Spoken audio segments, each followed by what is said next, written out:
Muito bem, estamos aqui de volta com o nosso podcast da Web Rádio Rizoma. Gostaríamos de dar início à conversa com o pesquisador Erasmo Jorge, que será nobremente apresentado pelo professor Francisco Bonifácio. Bom dia a todos e a todas. É com muito prazer que a Escola de Ensino Médio Padre Rodolfo Ferreira da Cunha recebe o nosso amigo Erasmo Jorge, que vem falar, vem abrilhantar nesta roda de conversa para todos nós sobre a antropologia e as famílias trairienses que constituíram esse nosso município.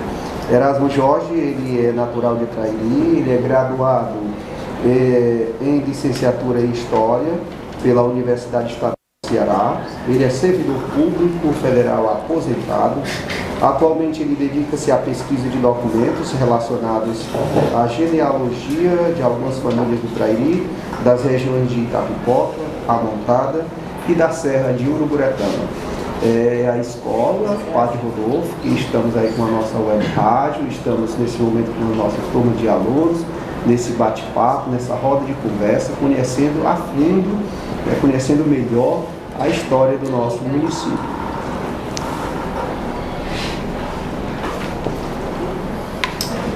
E para iniciar, que a grande curiosidade por parte dos alunos o que despertou o interesse em estudar a história do nosso município, porque realmente é poucas pessoas que pensam, eu vou estudar a história do meu município. Pronto, bom dia a todos. A curiosidade primeira foi de conhecer a minha história, a história da minha família, a origem da minha família e dos meus antepassados, para eu poder me ambientar. Quando eu fui avançando no estudo, de gerações, eu fui descobrindo muitas coisas interessantes sobre a minha família e outras famílias de Trairi. Eu nunca imaginei que fosse chegar a 1700, foi o início da colonização do município do Trairi.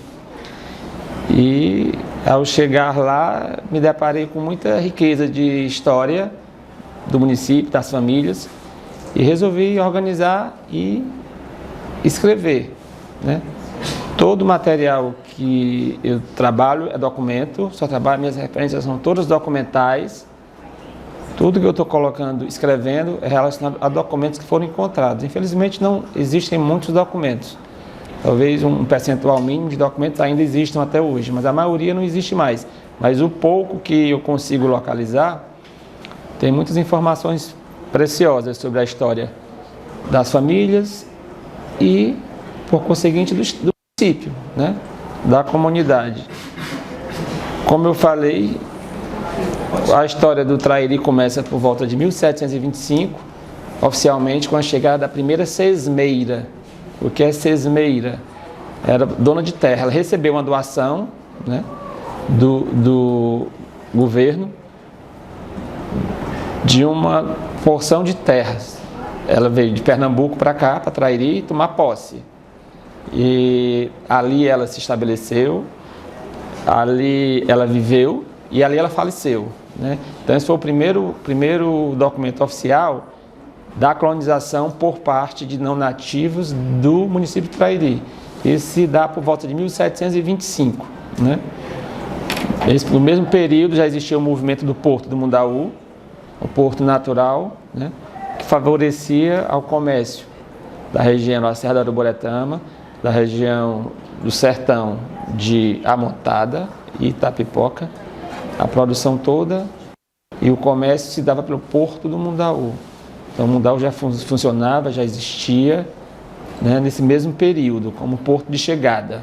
Essas regiões já eram colonizadas, Itapipoca, Amontada, já eram habitadas.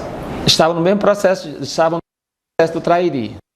Trairi, essa região de Trairi, Amontada e Uruburetama, elas iniciou a colonização mais ou menos no mesmo período, final de 1600 e início de 1700, Nesse período aí que a colonização começa, a região de Sobral, Amontada, Serra da Uruburetama, a região do Silpé, Gonçalo do Amarante hoje em dia.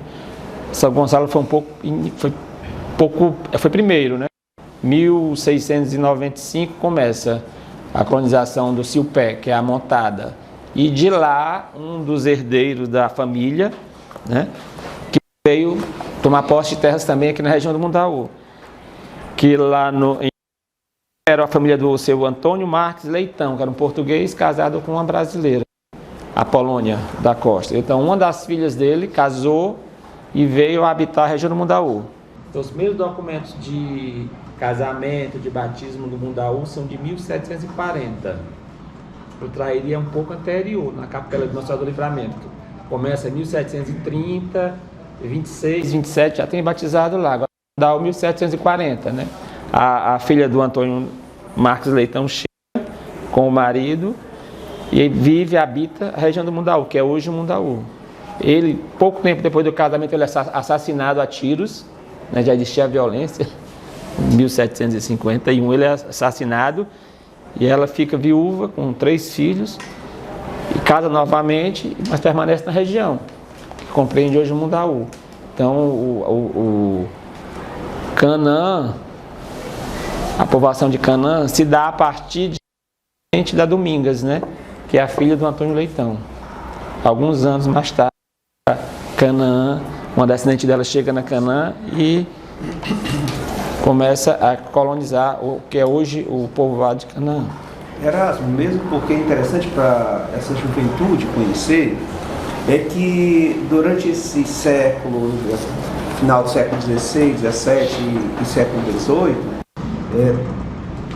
tudo era via litoral. Então é interessante perceber e para todos conhecerem que o nosso litoral não existia carro, não existia ferrovia, existia a hidrovia, existia sempre o mar.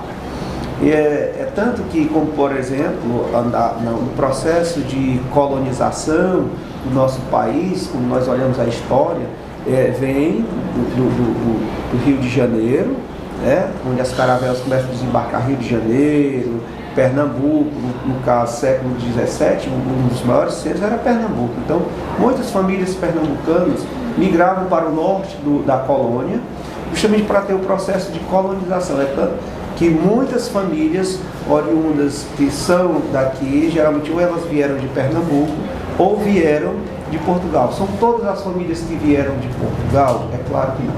Interessante também nós percebemos que, como quando o Erasmo fala, antes dessas famílias chegarem a Trairi, se fixarem em Trairi, existiam também outros povos que habitaram o nosso litoral, que habitaram o nosso sertão, que habitaram nossas serras.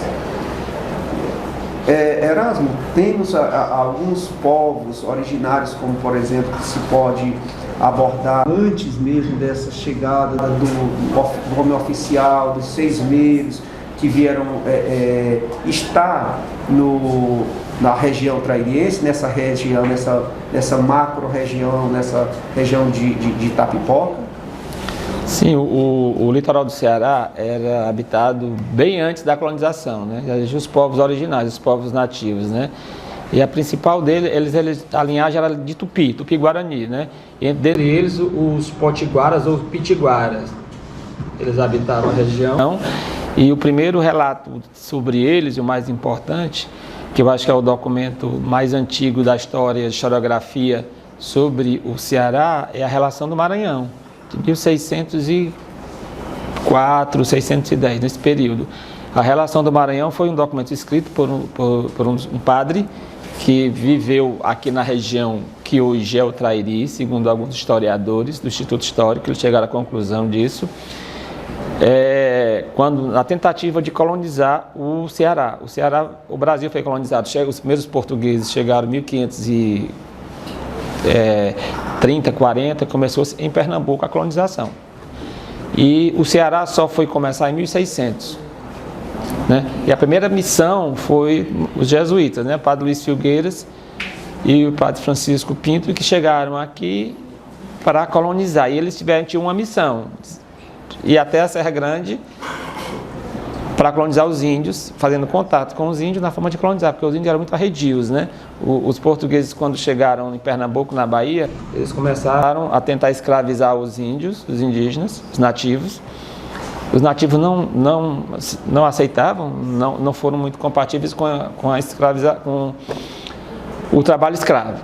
Então eles, depois, no segundo momento, eles trazem os africanos para escravizar. Foi mais fácil escravizar o africano do que o nativo indígena. Então, ainda existe. Aí os nativos indígenas começam a fugir, né? Eles dominavam a terra de origem deles, e boa parte veio para o Ceará. E aqui eles ficaram muito arredios, né? Ceará e Rio Grande do Norte. Aí, com o avançar da colonização, que se deu principalmente a colonização do sertão por conta do gado, eles começam a fugir para o sertão. E o último reduto deles foi aqui, Ceará e Rio Grande do Norte. E aqui no Trairi, tínhamos essa população indígena que vivia aqui, por volta de 1600. Né? O padre, na relação do Maranhão, ele é um diário dele, a convivência com eles, ele é bem rico em detalhes, né? Desses indígenas que aqui viviam, e que provavelmente a aldeia deles provavelmente era ali onde é hoje o Rio Trairi. Né? Anos depois, nos anos de 1990, foi feito um trabalho, primeiro trabalho na área de arqueologia aqui no município de Trairi. Oficialmente veio uma equipe lá da Universidade Estadual do Ceará, né? Na época eu fiz parte, tive a sorte de fazer parte, veio fazer o primeiro estudo sobre a arqueologia no Trairi. E o local onde foi visitado foi ali onde hoje em dia é o bairro Criancó, Cotesa, né? Aquela região ali próxima às dunas ali, era uma região muito rica de material arqueológico. Material arqueológico é o quê? Aquelas cerâmicas, né? E em forma de tigela, de utensílios domésticos. E lá era muito rico. Eu lembro que era uma área territorial grande e muito rica. Você encontrava a cada meio metro um fragmento considerado de cerâmica. E cerâmica muito bem trabalhada, muito rica, né? Então, esse foi o primeiro trabalho que foi feito, em 1996. Foi coletado, arqueólogos vieram, coletaram o material, levaram para a universidade, e a partir daí desenvolveram a pesquisa arqueológica no Trairi, né? Esse aldeamento era um aldeamento muito rico, da tradição tupi. As cerâmicas encontradas eram de muito bom acabamento, foram decoradas, pintadas, né? E o tamanho da aldeia lá era uma dimensão considerada razoável. Daí os historiadores lá do Instituto Histórico, há anos atrás, bem antes de 1990, chegaram à conclusão que poderia ser a aldeia do cacique Cobra Azul, que era um líder indígena de 1600, onde os padres permaneceram por 6 meses convivendo com eles, e através do relato de viagem, das distâncias percorridas e dos dias, os historiadores do Instituto Histórico, depois de muito analisar a documentação da relação do Maranhão, chegaram à conclusão que não teria outro local que não fosse as margens do Rio Trairi, onde o aldeamento existiu, do Cobra Azul, do cacique Cobra Azul, né? Então isso aí é um processo que foi 100 anos antes, o momento foi 100 anos antes da colonização. Embora, já com a colonização, com a documentação que eu encontrei, pouco se fala da presença indígena nativa no município de Trairi. Então, é um fato a ser estudado, investigado, porque em 1600 existe um aldeamento grande e em 1700, não, aos poucos documentos que eu encontrei de alguns indígenas no Trairi, referentes a casamentos e batizados, normalmente se diziam que eles pertenciam a aldeias de fora, tipo aldeias de Caucaia, aldeias de Anacetaba, nunca aqui do Trairi. Sempre a referência eram de outras localidades, não daqui. Então é um fato a ser estudado, porque que esses indígenas não são mais presentes nos documentos de 1720, 730, 740, 50, eles não aparecem mais, os nativos aqui do Trairi. Professor Erasmo, a gente está com uma plateia de alunos e é muito importante esse seu relato, porque recentemente, ano passado mais precisamente, a gente teve o tema da redação do Enem, a valorização dos povos nativos do nosso país, dos povos naturais.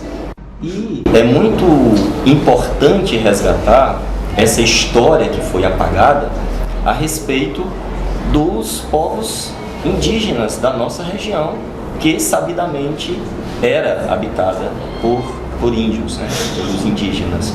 Então, saber desses detalhes é a construção da nossa história, da nossa identidade. E o que o senhor traz é uma coisa muito relevante para a construção da identidade do nosso município. É que o senhor traz o relato de que foi 1720, com as meiras, né? Mas antes já tinha uma história que não foi contada, já tinha uma história que não foi descrita em relatos escritos, mas que coincide diretamente com o processo de colonização do nosso país. Erasmo, e interessante para essa juventude que está aqui, todos nós que estamos participando desse momento, quando nós olhamos, vimos Trairi, ou atualmente quando se fala dos povos originários, dos índios que assim foram denominados por portugueses, por europeus, na verdade nós encontramos que o Erasmo ele dá enfoque a essa questão das cerâmicas, por exemplo, principalmente na questão do litorâneo, na faixa litorânea.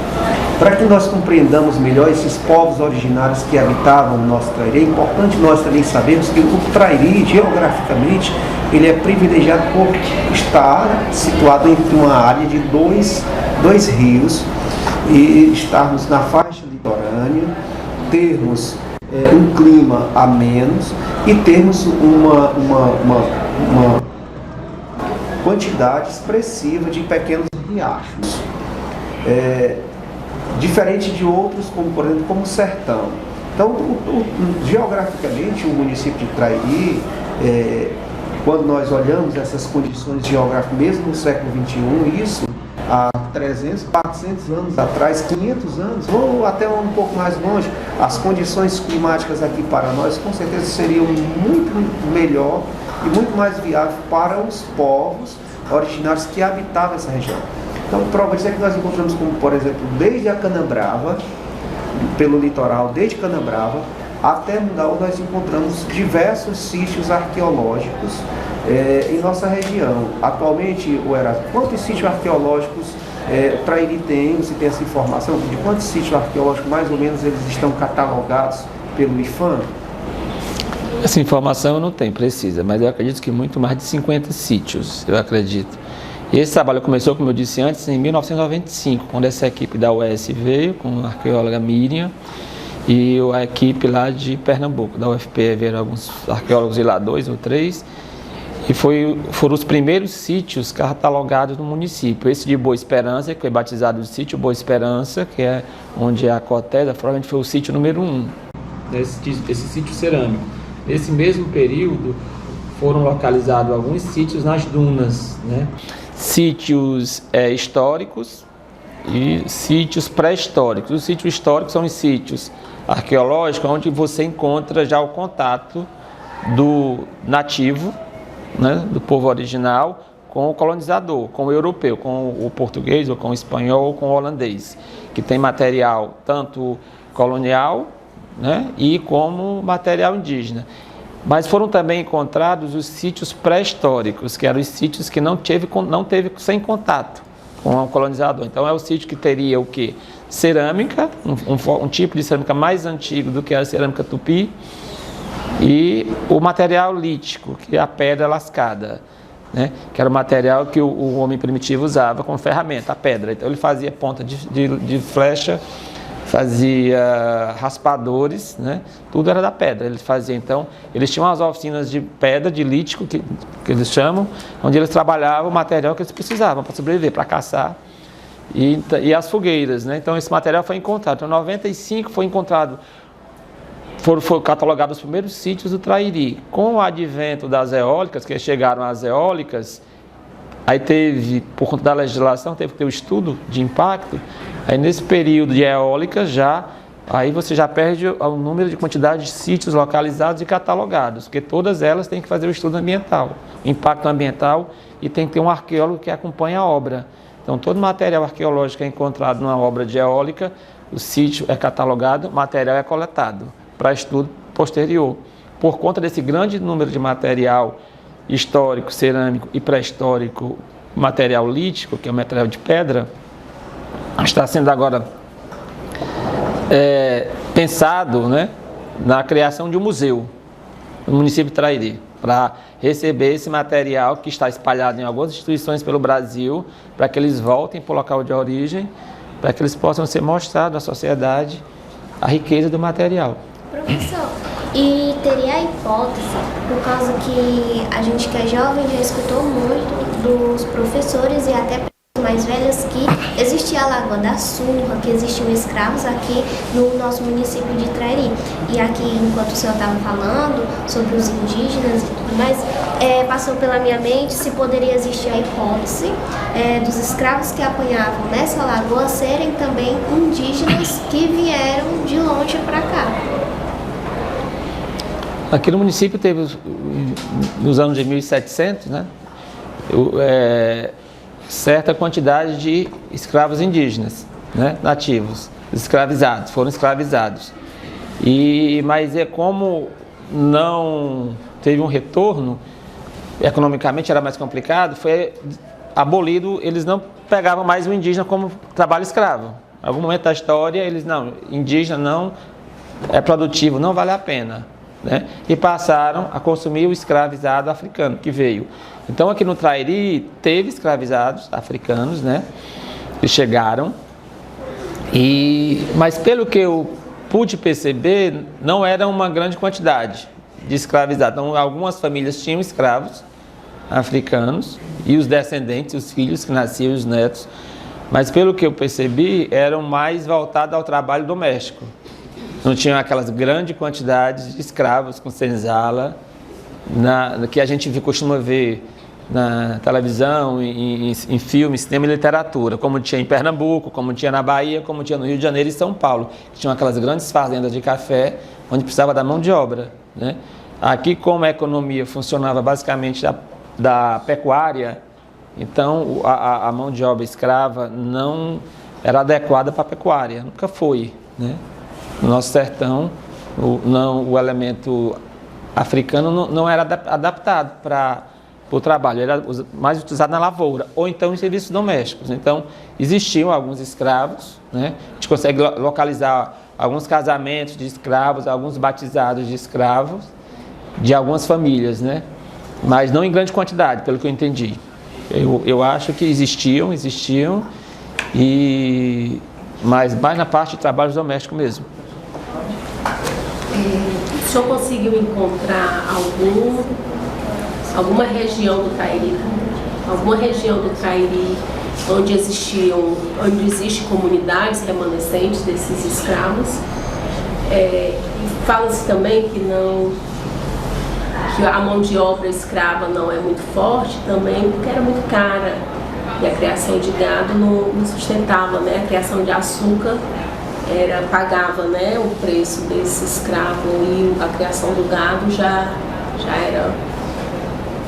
não valia o ouro que era o açúcar, né? Mas eu me pergunto já há um tempo, esse tempo, que eu não consegui identificar aqui no Trairi alguma comunidade que tenha sido criada a partir desse povo que veio aqui. Aqui no Trairi, nos documentos, uma coisa que me chama muita atenção é que, em determinado momento da história, os livros da igreja, que até 1890 o registro civil do Brasil era feito pela Igreja Católica. Ela que detinha essa responsabilidade. Esse ofício era da igreja. Então, em 1890, com o advento da República, é criado o registro civil. E aí a sociedade começa a migrar, né, por essa nova forma de documento. Mas até então era a igreja. Então, os livros de batismo e os que correspondiam ao certo de nascimento, hoje em dia, era o batistério. Então, você era batizado, era aquele documento, né? E o casamento era a certidão de casamento. Então, era a igreja que produzia. E a igreja, em determinados momentos, eu percebi que ela lançava algumas informações que eu acho importantes para a gente ter uma ideia da sociedade. Então, ele lançava, às vezes batizava fulano de tal, vírgula, José, vírgula, branco, vírgula, filho de afiliação.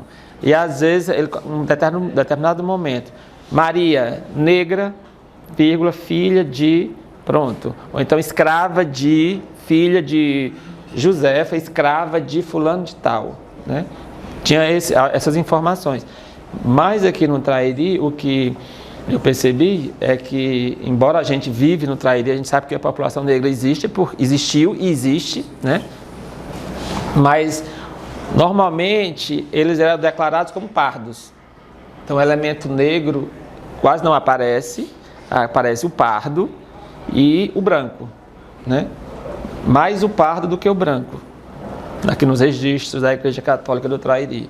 Não sei se é uma de não aceitação, ou não sei, o motivo da não declaração da cor, da raça negra, que eu acho uma informação importante para o conhecimento da história.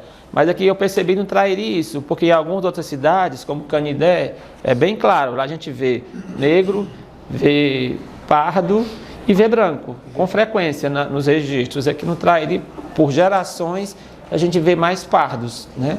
Poucos brancos e mais pardos, a grande maioria pardo, poucos brancos e poucos negros declarados, mas pardos muito, né? E com relação à comunidade remanescente, eu acho que não é a minha área de estudo, né? Mas eu acho que eles talvez não fossem organizados, né? Erasmo, e interessante, professor Regina, perceber que, como por exemplo, aqui bem próximo a nós, digo próximo por conta da questão geográfica, Conceição dos Caetanos, aqui em Tururu, nós temos uma comunidade quilombola, porque também, na verdade, quando nós olhamos esses povos originários, quando você cita a questão do aldeamento, nós temos que perceber etnograficamente e geograficamente que, por exemplo, Trairi ele está localizado, como por exemplo, próximo à região serrana de Uruburetão, vamos dizer próximo porque não está em uma linha reta de 60 km de distância. Nós estávamos próximos, porque na realidade quando o Erasmo cita a questão do aldeamento de Trairi, 400 anos, por volta de 1608, 1620, ele cita Cobra Azul. Nós temos os outros aldeamentos, como por exemplo, próximo de Calcaia. Nós temos o aldeamento dos Anassés por volta de São Gonçalo do Amarante. Nós temos Tremembés em Almofala. Então é claro que há de um certo modo, um vínculo muito grande entre esses aldeamentos. E quando se fala posteriormente a esses povos originários como Trairi, nós observamos que Trairi nesse século XVI, XVII,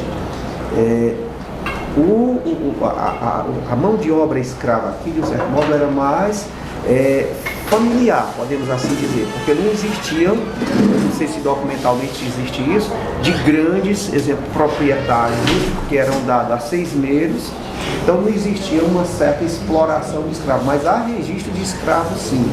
Escravos como, por exemplo, tem registro agora 1850, 1857, José Joaquim Carneiro, português em Mundaú, que procurava um certo escravo fujão, que Imperatriz ele era tido como, não sei se era Chico dos Enganos. Lucas Júnior vai citar, vai falar sobre isso. Quando se fala dessa, nós também estamos falando de uma zona que ela vamos dizer de certo modo, sazonal por conta do litoral. E o Ceará ele foi organizado do litoral para o sertão. Então parte da população, do povo, de certo modo, e até mesmo dos povos originários, com o povoamento branco, tende a ir para o sertão. Tende a ir para o sertão. Por quê? Porque nós também estávamos numa rota de pirataria.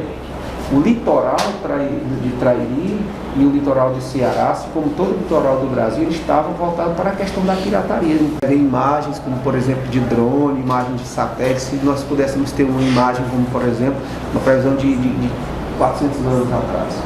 Então, outro detalhe também importante que nós podemos dar focar nesse momento, é que nós não existíamos aqui grandes fazendas de exploração.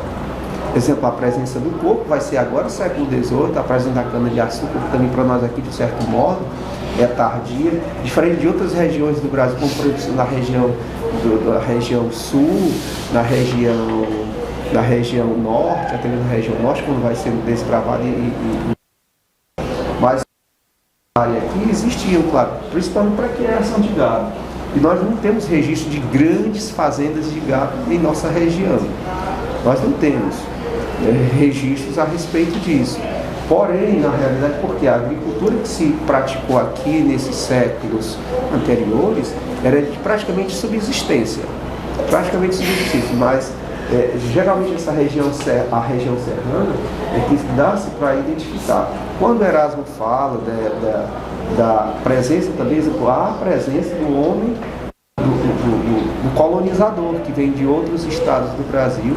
E é claro, com essa colonização, como já vem parte da colonização a partir de Pernambuco, a partir de Portugal, século XVIII é quando tem uma grande migração de portugueses aqui no Ceará e no Brasil, vem assim em massa mesmo, que antes eram determinados, mas depois abriu-se as portas. Então, serviu de porta, né? E é claro que essas comunidades, a primeira tendência nós não temos a presença, como por exemplo, de quilombos, mas que existe, essa nossa história também não é uma história de fantasias. Existiu escravos, existiu índios escravos, existiu pessoas que tinham escravo para os serviços domésticos, existiu também na região Canaã, inclusive na nossa região praiana, principalmente para embarque e desembarque de produtos. Embarque e desembarque de produtos por conta do porto natural. Eu acho que a nossa região nós temos, como nós olhamos, traços de pessoas indígenas, né? Traços de pessoas africanas, só que de um certo modo eles foram se familiarizando, não de uma forma romantizada, mas de uma forma explorada. Por exemplo, nós temos aqui muitos relatos de povos que moravam como colonos da terra. Eles moravam nas regiões, na terra, eles eram colonos da terra, eles trabalhavam na terra, eles cuidavam da terra, eles plantavam, mas tinham que pagar ao dono da terra que era arrendado. Inclusive, ainda hoje existem pessoas aqui que fazem isso, né? Ocupam, plantam um determinado terreno e pagam em produção ao dono do terreno. Com arrendamento. Isso, de um certo modo, era um trabalho, pode ser considerado um trabalho escravo, liberto, mas uma certa escravidão, porque está sempre sobre os olhos de alguém. Jonas, eu gostaria de saber também quais povos foram os primeiros a colonizar Trairi. É uma grande curiosidade que nós temos. Os colonizadores do Trairi basicamente vieram de Pernambuco, né? Da região de Goiânia, a cidade de Goiânia. Né? As pessoas pensam que se especula muito sobre os portugueses, mas os primeiros que chegaram eram pernambucanos, né? De origem portuguesa, mas eram pernambucanos, nascidos em Pernambuco, né? Eles chegaram aqui por volta de 1725, Dona Maria Furtado de Mendonça foi a primeira oficialmente que chegou, que tem documento, veio tomar posse de uma Maria que tinha sido doada ao marido dela, já falecido.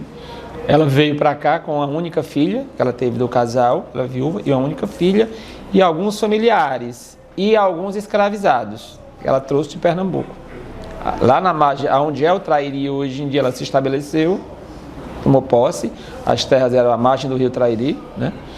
E lá ela permaneceu com familiares. Ela foi, digamos assim, a principal colonizadora, porque além de ser uma mulher, nos anos 1700, uma mulher chegar até a autonomia, século XVIII, uma mulher ter a autonomia de chegar e se estabelecer, praticar o comércio.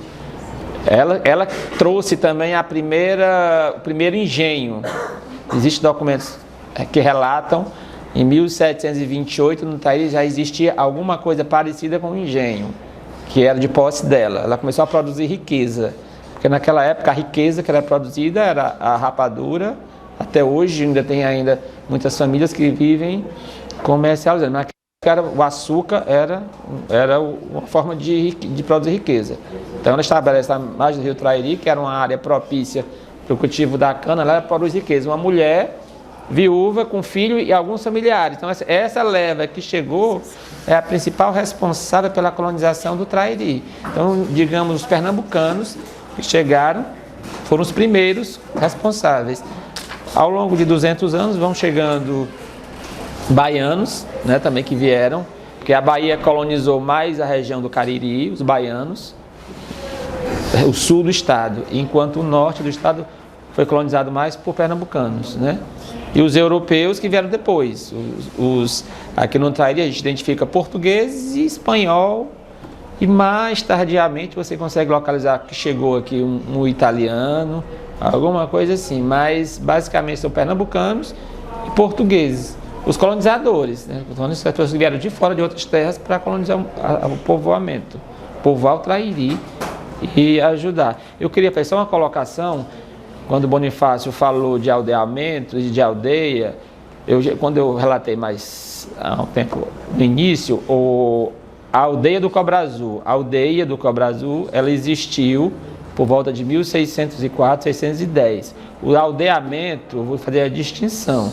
O aldeamento é um mecanismo que existiu no século XVIII para pegar os índios de determinadas regiões e aldeá-los em um determinado local, para ter o controle dos índios. Pode ter sido isso que ocorreu aqui no Trairi. Eles pegaram os índios originais daqui do Trairi e levaram para alguma aldeia. Aqui no Trairi, oficialmente, não se tem notícia de nenhum aldeamento. Eu não tenho a notícia que existiu um aldeamento oficial em Amofala, existiu em Calcaia, Sul, existiu na Palpina, Messejana, e alguns aldeamentos existiram, mas no período de 150 anos, 140 anos depois da notícia do aldeia do... Né? Queria só fazer essa colocação. Poderia ser uma forma até mesmo de um certo modo da igreja, da presença da igreja que já era despontada no Brasil, de jesuítas, de missões jesuítas, para catequizar os índios. Para catequizar, quando você fala, e aí quando você fala azul, pouco conhece, mas né? Isso quer dizer, provavelmente quando na sua fala você fala. É interessante a gente perceber que são personagens que ao longo do processo eles deixam de existir. Quando você fala desse aldeamento, né, provavelmente não está assim, provavelmente tem sido um aldeamento liderado. Mais ou menos se tem na organização desse aldeamento, se tem mais ou menos esse aldeamento de quantos na época, mais ou menos estima-se um número de pessoas, ou eles eram de um certo modo já bem organizados, porque na realidade eles tinham um domínio de cerâmica, né? Eles tinham domínio de algumas técnicas de cerâmica, de pintura. Existem, como você disse, sítios arqueológicos catalogados em Trairi pelo IFAM. Inclusive aqui na Barra do Mundaú, atualmente nós temos dois. Em 2018 tivemos aqui a visita do pessoal do IFAM, que vieram acompanhar, vieram catalogar, vieram ver peças aqui próximo à embocadura do rio Mundaú. Mas quando se fala do aldeamento do Cobra Azul, especificamente, mais ou menos geograficamente nas margens do rio Trairi, naquela região ali onde se tem a aldeia, ali em Trairi, próximo dali Criancó. Exatamente, aquela região ali, aquela área ali é a área rica de material cerâmico, né? Inclusive há uns anos atrás alguém foi construir um sumidouro em casa, quando abriu, cavou e encontrou vários artefatos ainda intactos sobre o solo, e foi um problema porque o IFAM veio, foi noticiado ao IFAM, o IFAM veio para fazer a coleta do material e o proprietário resistiu, ele disse que não, era dele e tal, não ia liberar para o IFAM. O IFAM teve que voltar à Fortaleza e veio em data posterior já com uma escolta da Polícia Federal, porque só para título de esclarecimento, tudo que está abaixo do solo não pertence a nenhuma pessoa física. Eu sou o dono da terra, mas o que está abaixo dela não me pertence, pertence à União. Então, seja material arqueológico, pertence à União. Eu sou o dono, sim, A superfície é minha, mas o que está abaixo eu não sou proprietário. E aí era isso que faltou esclarecer. O proprietário da casa resistiu e aí por fim teve que entregar o material, que está hoje ele está na guarda do IFAM, esse material, que quando o nosso Museu do Trairi for inaugurado, esse material vai voltar para o acervo, né? Professor Erasmo, então assim, diante da sua pesquisa, o Trairi ele só foi, digamos, colonizado em torno de 200 anos após o início da colonização do país, que se deu por volta de 1530. Portugal demorou muito para iniciar a colonização aqui, 3 décadas mais ou menos, e, portanto, o Ceará foi um dos últimos estados colonizados, é isso? Exatamente, a região do Ceará e Rio Grande do Norte, do Nordeste, foram os últimos a ser colonizados, né? E graças aos pernambucanos que migraram para cá nesse processo. Os baianos vieram pelo sertão com o gado e os pernambucanos vieram do litoral. Em determinado momento do século XVIII se encontram no meio do sertão cearense, os pernambucanos e os baianos. Falando agora, vamos falar genuinamente do nosso Trairi. Já falamos sobre a questão de aldeamento, da presença de homens primitivos em Trairi. Estamos falando sobre o processo de colonização. O nosso Trairi conta mesmo com documentos 18, né? A partir de 1700, 1800. E aí vai surgindo alguns povoados, no nosso município. Exemplo, século XVI já tem relatos de Trairi, século XVI tem relatos de Mundaú, e vai se formando outras comunidades. Estamos aqui especificamente na área geográfica, estamos aqui em Canaã, no distrito de Canaã, e aí podemos falar um pouco sobre as famílias que vieram, de um certo modo, vamos dizer família mata, né? Família mãe de Canaã. Na verdade, antes do homem branco, assim podemos dizer, de um certo modo, porque a gente tem mania de embranquecer a nossa história, né, Erasmo? Tem mania de embranquecer a nossa história. Interessante perceber quando a gente fala de aldeamento, de homens primitivos, enfim. Lembrando que nós estamos numa área bem próxima. Canaã é uma comunidade ribeirinha, porque está bem próximo às margens do rio Mundaú. Está bem próximo geograficamente do litoral. Nós não estamos a 4, 5 quilômetros de Mundaú. Então, nossa região é uma região bem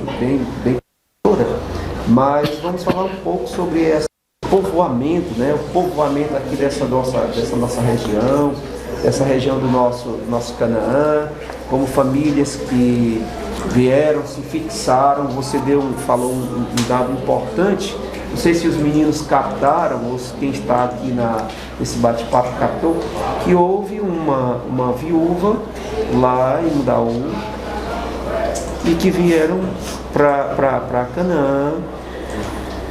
Pronto, eu vou dar continuidade. A dona Domingas, que é filha do português responsável pela colonização da região do Silpé e construção da capela do Silpé, a Domingas casou com o português Caetano, né? Caetano Martins, e chega ao Mundaú. E aqui ela tem os filhos dela, tem o registro dos batismos dos filhos dela. Ela fica viúva, 1751, casa novamente. E um dos filhos dela casa aqui no Trairi com Ana do Sacramento. Que Ana do Sacramento era filha de Tomé de Souza Machado, que era um pernambucano também, que migrou para o Trairi, para a região do Trairi, por volta de 1745, né, 750. Veio com alguns filhos de Pernambuco e outros nasceram aqui. E esse dia, pode dizer hoje, as margens do Mundaú. Mundaú era a área de terra que era de Tomé de Souza Machado. Eles eram vizinhos Uva Domingas, né? Então, o Tomé de Souza Machado foi vereador na Câmara de Fortaleza. Então, foi o primeiro trairiense político, vereador na Câmara Municipal de Fortaleza. por algumas 2 legislaturas, alguma coisa assim. E a Ana do Sacramento, filha dele, casou com o filho da viúva. Então eles foram responsáveis, tiveram uma filha, Ana Donata, né, dos Santos. Ela casa com primeiro Luiz Ferreira da Cunha, que era nascido, vivia hoje na região da região do Rio Curu, região que é o São Luís do Curu hoje. E ela casou com ele lá, e eles dois tiveram alguns filhos, 5, 6 filhos, dos quais 4 mulheres e 2 homens. Os 2 homens eram o José Ferreira da Cunha e o Luiz Ferreira da Cunha, né? Então as filhas casaram, tiveram seus filhos, mas os 2 filhos se fixaram aqui na região de Canaã, né? Porque herdaram as terras da família, e eles foram responsáveis, tanto o José Ferreira da Cunha como o Luiz Ferreira da Cunha, são pelo desenvolvimento da população, a ocupação da área que resultou na vila de Canaã. Então eles 2 casaram com 2 irmãs, eram 2 irmãos casados com 2 irmãs, elas eram da região de Amontada, elas eram da família Bezerra de Menezes, todas 2, a Maria e a Luzia. E assim como a Maria Furtado de Mendonça lá no Trairi, o Miguel Bezerra de Menezes, o Jerônimo, que era o pai dele, chegaram na região de Amontada por volta de 1710, 715. Então eles também são os pernambucanos, eram pernambucanos que colonizaram o sertão de Amontada. Então as 2 famílias que deu origem a Canaã são os Ferreira da Cunha, com o Souza Machado, né? E as Bezerra de Menezes, as 2 mulheres. Daí você entender, vocês talvez não, porque mais os pais e avós de vocês tinham Canaã sempre teve muita relação com a Amontada. Talvez até um certo momento até mais do que Trairi. Mas é explicado por isso, porque aí por conta das Bezerra de Menezes, depois delas vieram os Portela, que vieram de Amontada também, entendeu? Então essas famílias, Bezerra de Menezes, Portela e Lopes de Castro, porque o Lopes de Castro também era Bezerra de Menezes, né? Vieram para cá ocupar as terras que é de ali Timbaúba, aquela região ali. Pronto. O interessante, ontem eu estava comentando com a dona Meire, lá em Mundaú, já é uma senhora também, e aí essa relação realmente entre essa nossa região de Mundaú, Canaã, com essa familiaridade de Itapipoca e a região de Amontada. Nós temos muitas pessoas que têm parentesco tanto aqui em Canaã, quanto em Mundaú, quanto em Sabiaguaba, Caetanos, em Beriba, né? Toda essa região próxima, Vila dos Pracianos, a questão de Itapipoca. Então, quando a gente vê, tem uma relação muito mais intrínseca com essa região, do que até mesmo com a parte leste, vamos dizer assim, com a parte do litoral leste. Quando nós olhamos aqui, por exemplo, os Portelas, Ferreira da Cunha, mas aí o Laerte agora ele entendeu um pouquinho mais, quando eu disse para ele que foram os mundauenses que colonizaram essa região, né? Na realidade, o que nos separa é só as dunas de areia, mas nós somos um povo só. E como surgiu o nome Trairi? Trairi é o nome original já, provavelmente indígena, né? E não teve alteração. Desde os primeiros documentos oficiais sempre está a escrita Trairi. A grafia muda com relação de acordo com o tempo, mas a pronúncia sempre foi Trairi. E permaneceu. Em algum determinado momento ainda se chamou de Livramento, por conta da padroeira, Nossa Senhora do Livramento, né? Mas até hoje permaneceu o nome Trairi, que é um nome indígena, como Mundaú também é indígena. Mundaú nunca alterou, nunca mudou. Só a grafia. Né? Trairi, uma época, alguns documentos constam como Livramento. Mas, por exemplo, Canaã, para chegar em Canaã teve vários nomes, né? O primeiro que tive conhecimento foi o Engenho de São José, documentos referentes ao engenho de São José, que depois eu fui saber que era aqui em Canaã. Depois de muito ler, muito estudar, eu cheguei à conclusão que era aqui em Canaã. Depois veio lavagem, né? Muito tempo lavagem. Depois o José Ferreira da Cunha, quando doa o patrimônio para a construção da Capela de São José, ele pede num documento de doação dele que passe poucos anos ainda se referencia aqui como Campo Grande. Volta para lavagem, eles esquecem a denominação, aí volta para lavagem. Aí o Padre Ferreira da Cunha consegue alterar, né? Para Canaã. Para Canaã. Mas antes de chegar a Canaã, vai ver a Ferrelândia, não esqueça, Isso. viu? Uma pergunta aqui do Valdemir, vamos ouvir. Nos séculos de antigamente, né? Os indígenas eles foram escravizados numa Casa Branca, que é no centro. Eu acredito que ele se refira à casa que hoje é da Dona Loreta. Você deve... Fica de frente à igreja. Isso, aquela casa é como se fosse o símbolo da colonização de Canaã. A casa da Dona Loreta, que não tem preservado alguns elementos, mas se tem de troncos, né, A filha do José Ferreira da Cunha ele era proprietário de escravos. Tem documentos de casamento de escravos dele, né? E tem vários documentos que se fazem referência aos escravos de José Ferreira da Cunha. Não sei a quantidade, mas provavelmente os escravos, nesse período aí, já eram os escravos africanos. Mas não índios, eram. não. Escravizados índios, eles é de 1700. Os poucos que têm referência é do século XVIII. Século XIX já não existia o escravizado indígena nativo, não. Existia o africano ou então os seus descendentes, né?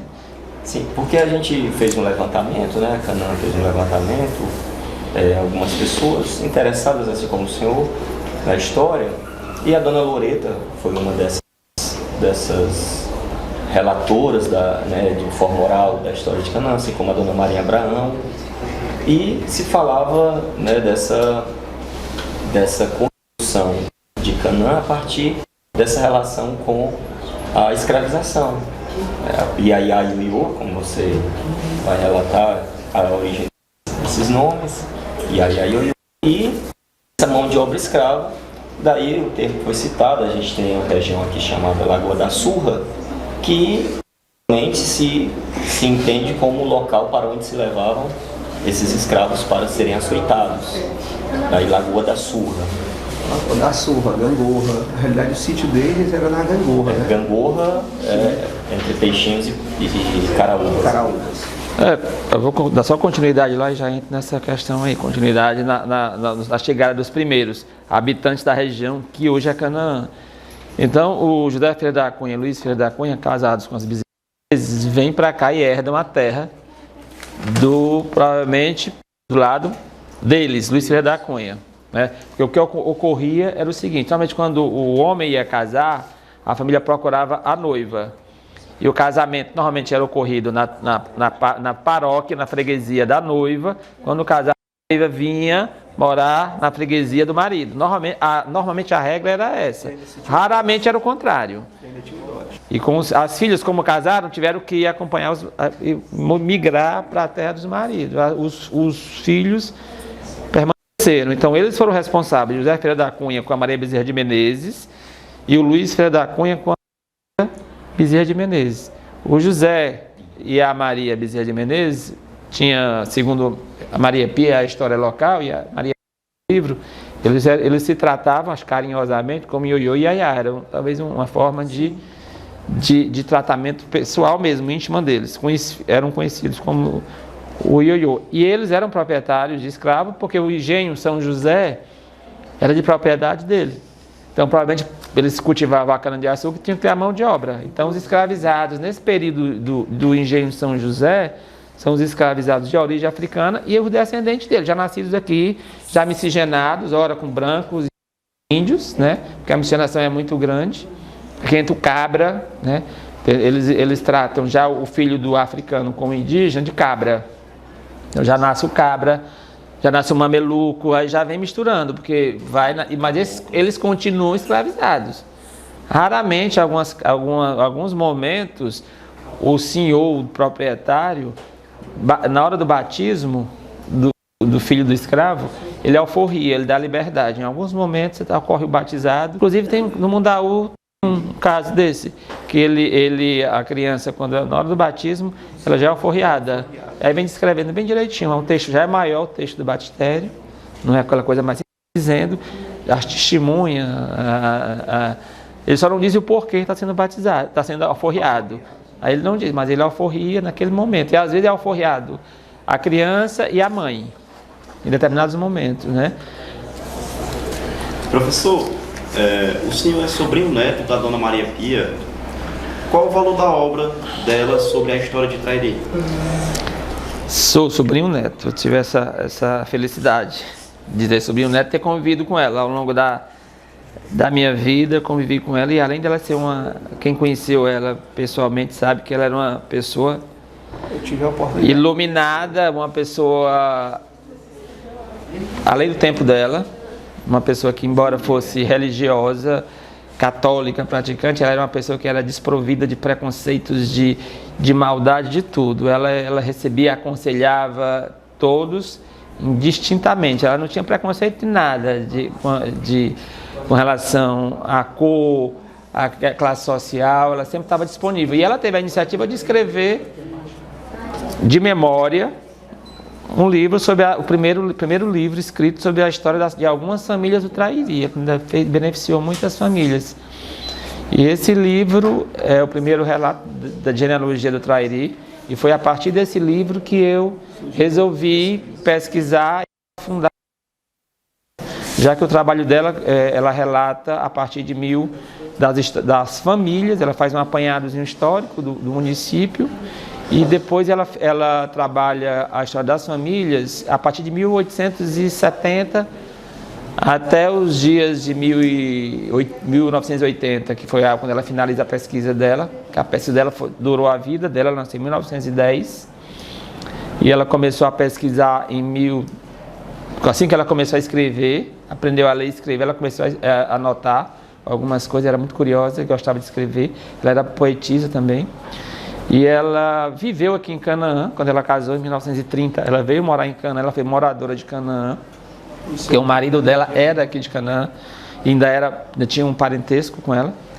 E aqui ela conviveu com a história oral da Canaã. Então, quando ela escreveu o livro dela, ela incluiu... Era Nilo da Silveira Paixão, família do Mundaú e daqui de Canaã. Então, o Nilo da Silveira Paixão foi registrado no cartório de Mundaú, porque Canaã não tinha cartório, mas Mundaú tinha um cartório tão antigo quanto o cartório do Trairi. Então as pessoas ou se registravam no cartório de Trairi ou no cartório de Mundaú. Então a Maria Pia viveu aqui em Canaã e conviveu com as pessoas e um pouco da história. E ela escreve isso, no período que ela mora aqui, ela escreve a história, vai anotando, fazendo algumas anotações, e escreve também algumas poesias do período que ela viveu aqui também. Ela tem muito material escrito ainda, de poesias, principalmente ela tem um diário da vida dela, que ela só para de escrever o diário dela quando ela perde a visão. Porque antes de falecer, ela foi perdendo gradativamente a visão, depois dos 90 anos. Aí ela faleceu com 95, mas eu acho que ela para de escrever o diário dela quando tinha 92 anos de idade, porque ela não consegue mais escrever. Né? Ela consegue se deslocar, mas ela não consegue mais escrever. Ela ainda lia com dificuldades, aí com os 90 ela parou. Professor Erasmo, é muito interessante, é muito conteúdo para um podcast só. A gente vai seguindo aqui com esse desejo de que outros encontros aconteçam. Mais, né, porque é inevitável que novas perguntas, novas curiosidades vão surgindo e vai tirando assim o rumo da conversa, né? Você vai se distanciando um pouquinho, mas isso é natural, porque vão surgindo muitos questionamentos. E o senhor tem um trabalho publicado, escrito para a gente conseguir, para a gente comprar, para a gente... Publicado ainda não, mas escrito tem muito material escrito. Mas esse ano eu devo lançar o primeiro livro sobre, né, sobre duas famílias, né, duas, talvez três, que é basicamente a família da Maria Furtado de Mendonça e sua descendência, e a família do Miguel Bezerra de Menezes e sua descendência. Deles por quê? Porque eu descendo dos dois. Tanto a Maria Furtado de Mendonça é minha ascendente, como Miguel Bezerra de Menezes. Então, eu fiz a Canaã, eu consegui fazer um trabalho na Canaã por conta disso, do laço familiar, com os Ferreira da Cunha, os Tomé de Souza, os Praciano, né, que são tudo da Tomé de Souza, a família só. Então, nesse momento vai ser lançado, em princípio, Maria Furtado de Mendonça e sua descendência e o Miguel Bezerra de sua descendência.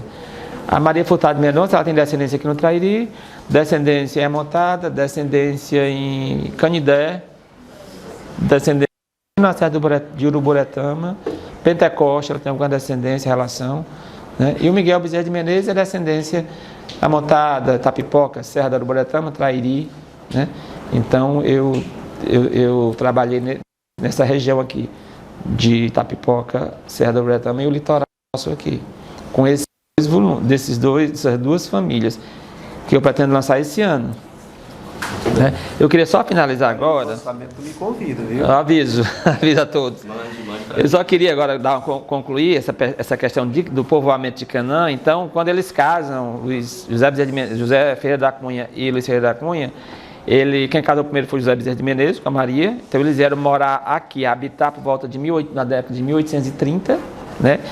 Final de 1830, o Luiz casa com a irmã, com a Luzia, irmã da Maria, e também vem morar aqui nessa região, por herança de terras. E aí outra coisa que facilitou muito o meu trabalho foi que, como eles optaram, como era de costume, dar continuidade ao sobrenome do pai e não das mães, né? Então todos os descendentes do casal José Ferreira da Cunha, Maria Bezerra de Menezes e Luiz Ferreira da Cunha e Luzia Maria da Encarnação, todos eles herdaram Ferreira da Cunha, sobrenome. Então, existiam dois Raimundo Ferreira da Cunha, dois Antônio Ferreira da Cunha, eram repetidos.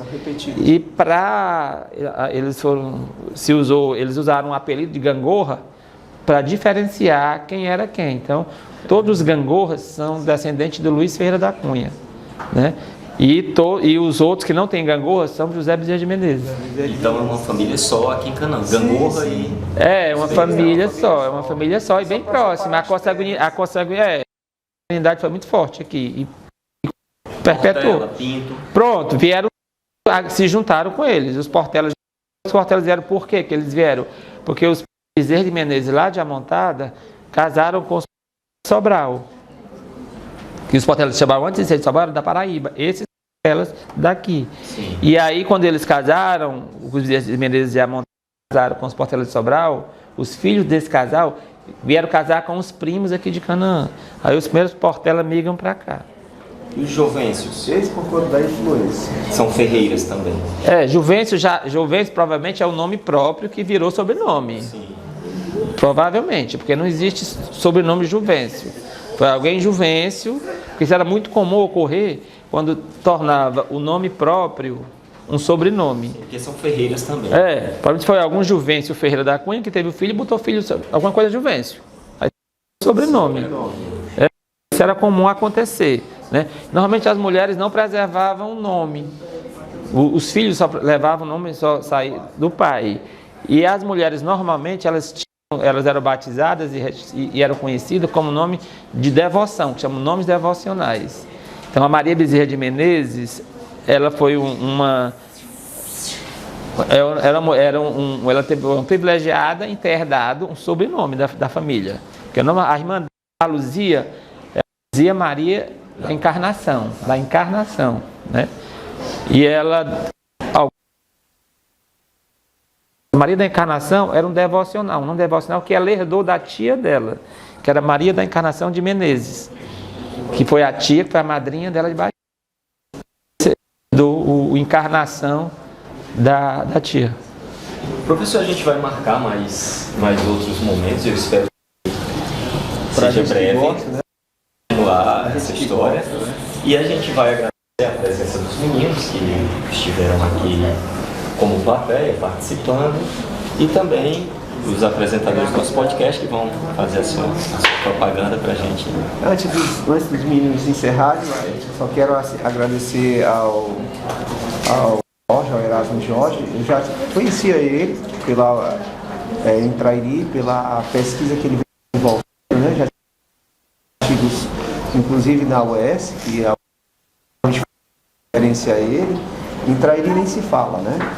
E a gente teve a oportunidade de nos encontrarmos na casa do professor Célio com a prima dele, a Vânia, secretária de Ação Social do município do Trairi. E lá nessa conversa, a gente disse, vamos ter um bate-papo com os meninos lá do Padre Rodolfo, né?